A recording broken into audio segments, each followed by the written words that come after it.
कैसे बने 8 चिरंजीवी? किसको कैसे मिला वरदान? कौन है 8वां चिरंजीवी? हिंदू शास्त्रों के अनुसार ऐसे 8 चिरंजीवी मौजूद हैं जो अमर हैं और कलयुग में भी जीवित हैं। मान्यताओं के अनुसार उसका अस्तित्व पृथ्वी के अंत तक रहने वाला है। आइए जानते हैं कि उन्हें वरदान किस प्रकार प्राप्त हुए। चिरंजीवी उसे कहा जाता है जो अमर होता है, अर्थात जिनका कभी अंत नहीं होता।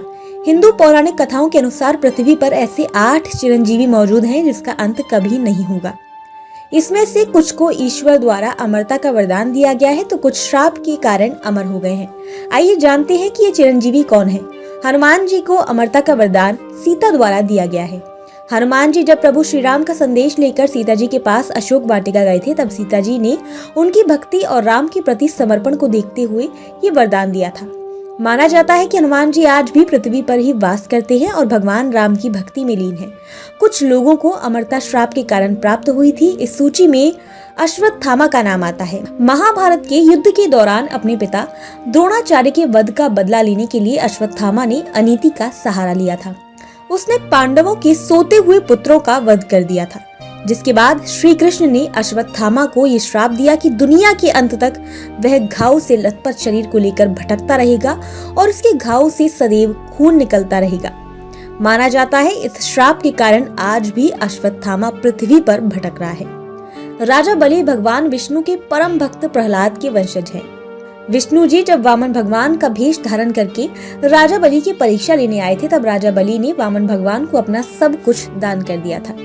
इस बात से प्रसन्न होकर भगवान विष्णु ने उन्हें अमरता का वरदान दिया। माना जाता है कि आज भी राजा बलि पाताल लोक में वास कर रहे हैं। रावण के सबसे छोटे भाई और भगवान राम के परम भक्त विभीषण को अमरता का वरदान भगवान राम ने दिया था। रावण के वध के बाद श्री राम ने विभीषण को सोने की लंका सौंप दी और अमरत्व का वरदान दिया। माना जाता है आज भी विभीषण पृथ्वी लोक पर मौजूद हैं। परशुराम भगवान विष्णु के 10वें अवतार माने गए हैं। वे भगवान शिव के बहुत बड़े भक्त थे और हमेशा तप में लीन रहते थे। उनकी भक्ति को देखकर स्वयं महादेव ने उन्हें अमरता का वरदान प्रदान किया था। परशुराम जी का उल्लेख रामायण और महाभारत दोनों में मिलता है। कृपाचार्य कौरवों और पांडवों के गुरु हैं। महाभारत के युद्ध में ऋषि कृपाचार्य ने कौरवों की तरफ से सक्रिय भूमिका निभाई थी। उनका नाम परम तपस्वी ऋषियों में शामिल है। अपने इसी तप के कारण उन्होंने अमरता का वरदान प्राप्त किया था। महर्षि वेदव्यास चारों वेदों ऋग्वेद, यजुर्वेद, सामवेद और अथर्ववेद के रचनाकार हैं। वह सत्यवती और ऋषि पराशर के पुत्र हैं।